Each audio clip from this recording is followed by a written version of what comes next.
इसको हम इस प्रकार से लिख सकते हैं, 5 के गुणांक के रूप में हम इसे रिप्रेजेंट कर सकते हैं, प्रदर्शित कर सकते हैं। p बराबर 5 आर लिख सकते हैं। तो p बराबर 5 आर हमने लिखा, जहां r कोई भी प्राकृत संख्या है, और इस प्रकार से जब हम इसको मान याद रखेंगे तो q square is equal to 5r का स्क्वायर अपॉन मिल जाएगा 5, q स्क्वायर बराबर 25 r स्क्वायर बटा 5 से हम इसको सरलीकृत कर देंगे, काट देंगे, तो q स्क्वायर बराबर 5r स्क्वायर और q स्क्वायर 5 यहां बना कर इधर आकर भाग करेगा r स्क्वायर। इसका मतलब क्या है? इसका सीधा सीधा मतलब यह है कि q स्क्वायर को जब हम 5 से विभाजित करते हैं, डिवाइड करते हैं, तो हमें एज ए क्वेश्चन भागफल के रूप में r स्क्वायर प्राप्त होता है, अर्थात 5 q स्क्वायर का भाजक है, या q स्क्वायर 5 से विभाज्य है। जब q स्क्वायर 5 से विभाज्य है तो जो बेसिक हमारा जो फिनोमेना है, जो हमारे आधारभूत गुणनखंड प्रमेय है, वो ये कहता है कि यदि q स्क्वायर 5 से विभाज्य है, इट मींस इसका सीधा सीधा मतलब ये है कि q भी 5 से विभाज्य होगा। साथियों, यहां हम कह रहे हैं कि 5 से विभाज्य है, यहां हम कह रहे हैं कि q 5 से विभाज्य है, इसका मतलब 5 p और q का सार्वभाजक है, कॉमन फैक्टर है, अर्थात 5 p व q का सार्वभाजक है।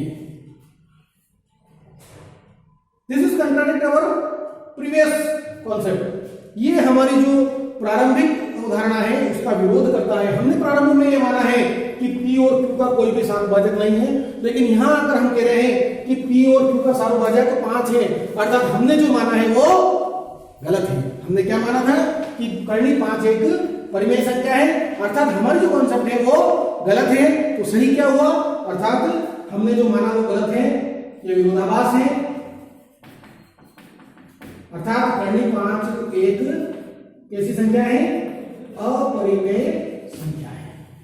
बहुत आसान है, ये प्रोसेस सेम चलेगा यदि मान लीजिए कर्णी 5 के स्थान पर हमें कर्णी 3 दे दिया जाए परीक्षा में, या 5 के स्थान पर हमें 2 दे दिया जाए, या 7 दे दिया जाए, अर्थात ये कि कर्णी के अंदर कैसी भी संख्या हो जो पूर्ण वर्ग नहीं हो, कंप्लीट स्क्वायर नहीं हो, ऐसा प्रश्न यदि हमें मिलता है तो सेम प्रोसेस चलेगी, और ये आसानी से हम यदि संख्या बदल के दें तो भी हम इसको आसानी से कर सकते हैं। Most probable question of this unit, इस इकाई का ये बहुत ज्यादा संभावना वाला प्रश्न है। अब इसमें थोड़ा सा वेरिएशन भी कभी कभी हो जाया करता है। देखिए, √5 के स्थान पर यदि कभी ऐसा कर दिया 3 + √5, सिद्ध कीजिए कि 3 + √5 का परिमेय संख्या है, या कर्णी 5 है। यदि हमें ये करना है कि 3 + √5 का परिमेय संख्या सिद्ध करना है तो उसे सेम रहेगी, वही हम काम करेंगे। विरोधाभास हम ले लेंगे, हम इसका जो बिल्कुल रिवर्स है वो हम मान लेंगे कि 3 + √5 जो है एक परिमेय संख्या है। √5 को हमने इधर रखा, हस्तांतरण किया, इसका ट्रांसफॉर्मेशन किया, p/q - 3। हम जानते हैं कि p/q तो हम एज्यूम कर चुके हैं, मान चुके हैं कि परिमेय संख्या है। 3 हम जानते हैं कि परिमेय संख्या होती है, और परिमेय संख्याओं का योग और गुणनफल भी, योग और अंतर, वो भी एडिशन एंड सब्ट्रैक्शन भी परिमेय संख्या होती है, रेशनल नंबर होता है। दैट मींस p/q - 3 परिमेय संख्या है। तो इसका मतलब क्या हुआ? जब हम इसको बता रहे हैं कि √5 के बराबर है, इसका मतलब √5 भी परिमेय संख्या हुई, जबकि हम पहले सिद्ध कर चुके हैं कि √5 परिमेय संख्या नहीं है। कर्णी 5 एक अपरिमेय संख्या है। इसका तात्पर्य यह है कि 3 + √5 भी क्या होगा? एक अपरिमेय संख्या है। अर्थात परिमेय और अपरिमेय संख्याओं का योग, अर्थात परिमेय और अपरिमेय संख्याओं का अंतर भी अनिवार्य रूप से एक अपरिमेय संख्या प्राप्त होता है। इस प्रकार का इवेंटमेंट इस क्वेश्चन में हो सकता है। यदि ऐसा हो जाए, जिसके 2 तरीके हैं, या तो इस प्रकार से हम कर लें, या फिर √5 का हम करना जानते हैं तो √5 का पूरा हम प्रूफ कर दें, और उसके बाद में लास्ट में एक लाइन उसमें और बढ़ा दें कि चूंकि कर्णी 5 अपरिमेय संख्या है, इसलिए 3 + √5 भी अपरिमेय संख्या होगी। बेसिक कॉन्सेप्ट से अपरिमेय संख्याओं के योग और अंतर वाली अवधारणा से ऐसा भी कर सकते हैं, और यदि ऐसा करेंगे तो ये शॉर्ट में हो जाएगा, छोटा ये भी हो सकता है। दोनों तरीके हैं, जैसा भी विद्यार्थी चाहे। तो ये इस यूनिट से ये जो महत्वपूर्ण प्रश्न थे जो बहुधा पूछे जाते हैं। अब हम बात करते हैं इसके ऑब्जेक्टिव की, जो इस यूनिट पे बेस्ट ऑब्जेक्टिव आते हैं। तो सबसे पहली बात जो हमें याद रखना है, स्मरण रखना है कि दो परिमेयी संख्याओं के मध्य अनंत परिमेयी संख्याएं होती हैं। दो परिमेयी संख्याओं के मध्य यदि हमें परिमेयी संख्या ज्ञात करना है तो हम अनंत परिमेयी संख्याएं ज्ञात कर सकते हैं, पहली बात। दूसरी बात, जो हमने एचसीएफ और एलसीएम वाला जो अभी सूत्र हमने देखा था कि एक दो संख्याएं यदि हैं और उनका गुणनफल उनके एचसीएफ और एलसीएम के बराबर होता है, ऑलवेज हमेशा होता है। इस सूत्र पर आधारित प्रश्न भी ऑब्जेक्टिव में पूछे जा सकते हैं, अर्थात HCF into LCM is equal to A into B. यहाँ पे ए और बी क्या है, उन संख्याओं को इंगित करती है जिनका एचसीएफ और एलसीएम हम निकाल चुके हैं। उन दोनों का यदि गुणनफल करें तो वो उन संख्याओं के गुणनफल के बराबर हमें प्राप्त होता है। इस पर आधारित प्रश्न ऑब्जेक्टिव में पूछे जा सकते हैं। दूसरी बात,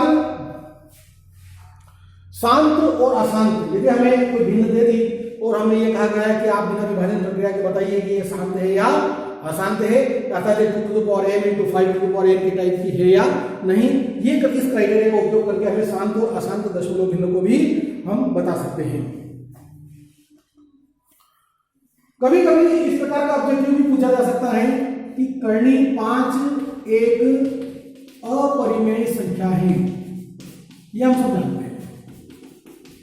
तो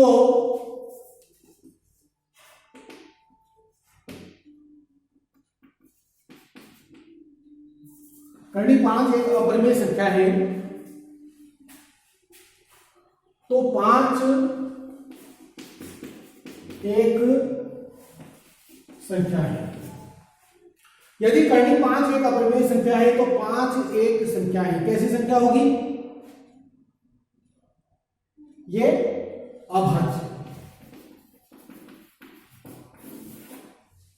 यह ऑब्जेक्टिव पूछा जाता है कि यदि कर्णी 5 एक अपरिमेय संख्या है तो 5 कैसी संख्या होगी? अभाज्य संख्या होगी, जो पूर्ण वर्ग नहीं होगी। पूर्ण वर्ग संख्या यदि में नहीं हो तो ही वो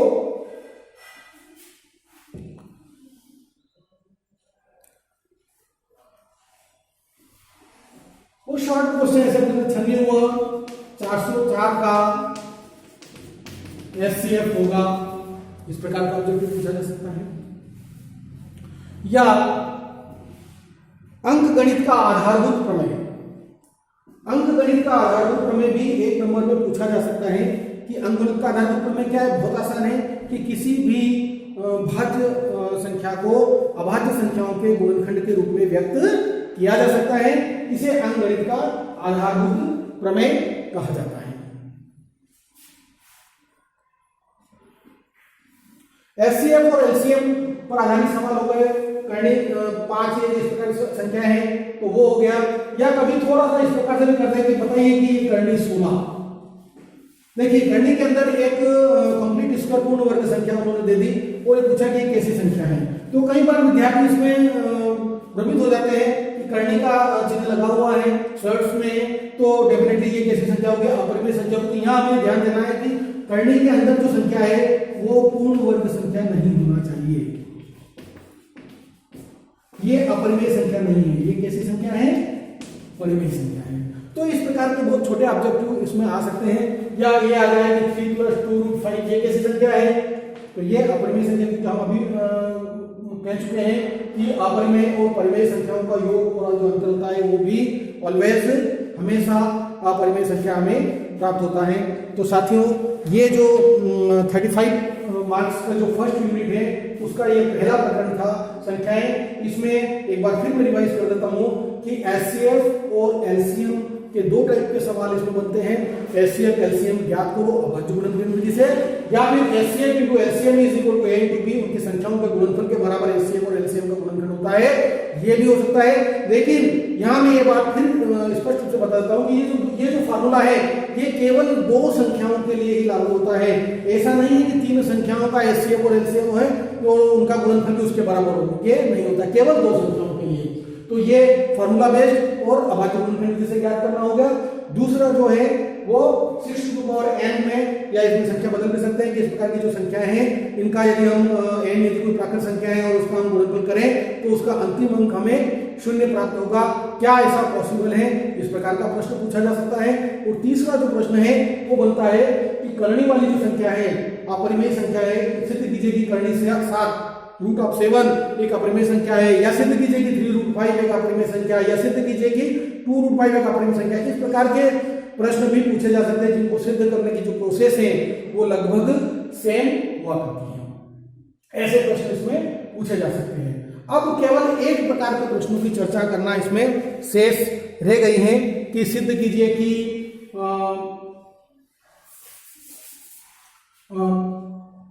सभी विषम पूर्णांक जो संख्याएं हैं वो 6q + 1, 6q + 3, 6q + 5 टाइप की होगी। इस प्रकार के प्रश्नों को अभी समयाभाव के कारण हम छोड़ रहे हैं, और संभावना भी ये है कि चूंकि 3 और 4 नंबर के प्रश्नों को अनिवार्य दिया गया है, इसलिए ऐसा लगता है, ऐसी संभावना है कि इस प्रकार के प्रश्नों की संभावना आने की बहुत क्षीण है। फिर भी इसमें जो छोटे प्रश्न हैं वो हम इसमें कर सकते हैं कि विषम संख्याएं जो है 6q + 1, 6q + 3, 6q + 5 टाइप की होगी, या 3q + 1, 3q + 3 टाइप की होगी। तो नेक्स्ट वीडियो में हम इसकी चर्चा कर लेंगे। इसमें ये भी बहुत आसान है इस प्रकार के प्रश्नों पर। इसके अतिरिक्त तो वास्तविक संख्याओं वाला जो चैप्टर है इसमें कोई प्रश्न नहीं बनते। यदि इतना विद्यार्थी कर लेते हैं तो ये जो पहला चैप्टर है, जो पहला प्रकरण है, वो पूरी तरह से कंप्लीट हो जाता है। बहुत बहुत धन्यवाद। थैंक्स।